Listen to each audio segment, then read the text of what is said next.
નમસ્કાર YouTube family, સ્વાગત છે આપનું આપણે એક આ નવા વિડીયોમાં।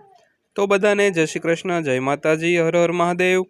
તો આજના વિડીયોમાં આપણે વાત કરવાના છીએ કેબિનેટ બેઠકમાં પેન્શનરોના ડીએ એરિયર્સને લઈને એક મોટો નિર્ણય લેવાયો છે।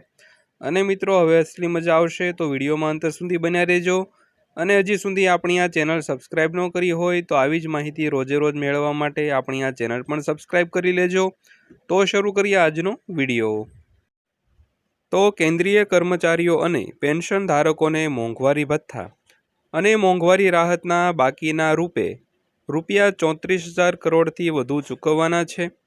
તે 1 જાન્યુઆરી 2020, 1 જુલાઈ 2020 અને 1 જાન્યુઆરી 2021ના રોજ બંધ કરવામાં આવ્યું હતું।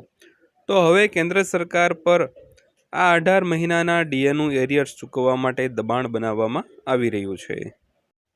તો જૂનમાં વડાપ્રધાન નરેન્દ્ર મોદીની સરકારનો ત્રીજો કાર્યકાળ શરૂ થયા બાદ national council of central employees તરફથી આ અંગેનો પ્રસ્તાવ મળ્યો હતો। આમાં સમાવિષ્ટ 14 માંગણીઓમાં એક મોંઘવારી ભથ્થાની બાકી રકમને પણ લગતી હતી, જેમાં સરકાર પાસે કર્મચારીઓને 18 મહિનાનું ડીએનું એરિયર્સ ચૂકવવા માંગ કરવામાં આવી હતી। હવે સરકારના નિર્ણય પર દેશભરના કરોડો કર્મચારીઓની નજર છે।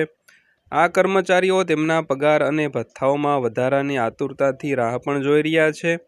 તો હાલમાં જ સરકાર દ્વારા આ કર્મચારીઓ માટે એક અપડેટ જારી કરવામાં આવ્યું છે। તો મિત્રો, વિડીયો અંત સુધી જોજો અને વિડીયોને લાઇક પણ કરી દેજો।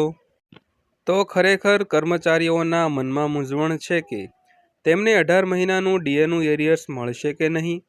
હવે આ મામલે કેન્દ્રીય નાણાં મંત્રાલયનું નિવેદન સામે આવ્યું છે। આ અંગેનું સરકારનું મૌન આખરે તોડાયું છે। તો આવો જાણીએ શું છે સરકારનો જવાબ। તો આ છે સરકારનો જવાબ। 2020થી અટવાયેલો આ મુદ્દો કર્મચારીઓનો પ્રશ્ન બની ગયો છે। તો હવે આ પ્રશ્ન પર સરકારના જવાબની રાહ જોવાઈ રહી છે। પેન્ડિંગ ડીએ સ્ટેટસ અને ડિયરનેસ રિલીફને રિલીઝ કરવાની યોજના પર સંસદના 2 સભ્યોએ ફરી એકવાર પૂછ્યું છે કે શું સરકાર 18 મહિનાના ડીએની બાકી રકમ આપવાની માંગ કરશે, પરંતુ સક્રિયતાથી વિચાર કરી રહી છે કે નહીં। તો આ પ્રશ્નના જવાબમાં કેન્દ્રીય નાણાં રાજ્યમંત્રી પંકજ ચૌધરીએ સંસદમાં તેમના લેખિત જવાબમાં જણાવ્યું હતું કે કેન્દ્ર સરકારના કર્મચારીઓ પેન્શનરોને 1/1/2020, 1/7/2020 અને 1/1/2021થી ચૂકવવા પાત્ર મોંઘવારી 3 હપ્તાઓ ફ્રીઝ કરવાનો નિર્ણય મોંઘવારી રાહત કોવિડ-19ના સંદર્ભમાં લેવામાં આવી હતી, જેના કારણે આર્થિક વિક્ષેપ ઊભો થયો હતો, જેથી સરકારી નાણાં પર દબાણ ઓછું કરી શકાય। 2020માં રોગચાળાની પ્રતિકૂળ નાણાકીય અસર અને સરકાર દ્વારા લેવામાં આવેલા કલ્યાણના પગલાંના ભંડોળને કારણે નાણાકીય વર્ષ 2020-21 પછી નાણાકીય વિસ્તરણ થયું હોવાથી ડીએ અને ડીઆર લેણાને શક્ય માનવામાં આવતું ન હતું। તો કર્મચારી સંગઠનને બાકી નીકળતા બાકીદારોની માંગણી કરી હતી।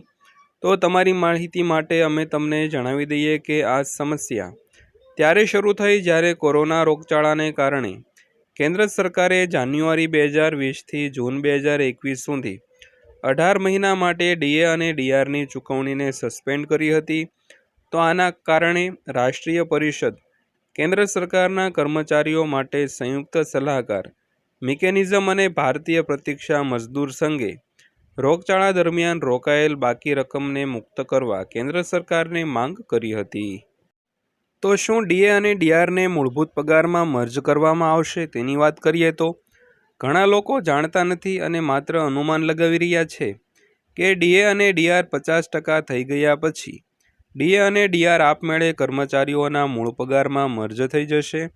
ત્યારબાદ લાખો કેન્દ્રીય સરકારી કર્મચારીઓ અને પેન્શનરોનો મૂળભૂત પગાર પણ વધી જશે।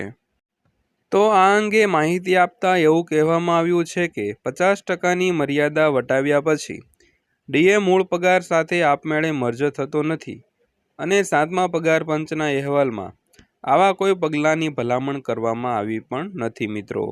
તો મિત્રો, આ હતી આજની માહિતી પસંદ આવી હોય તો વિડીયોને લાઇક કરી દેજો અને રોજે રોજ આવી જ માહિતી મેળવવા માટે આપણી આ ચેનલ પણ સબસ્ક્રાઈબ કરી લેજો। તો ફરીવાર પાછા મળીશું એક નવી માહિતીના વિડીયો સાથે। ત્યાં સુધી સૌને જય હિન્દ, વંદે માતરમ।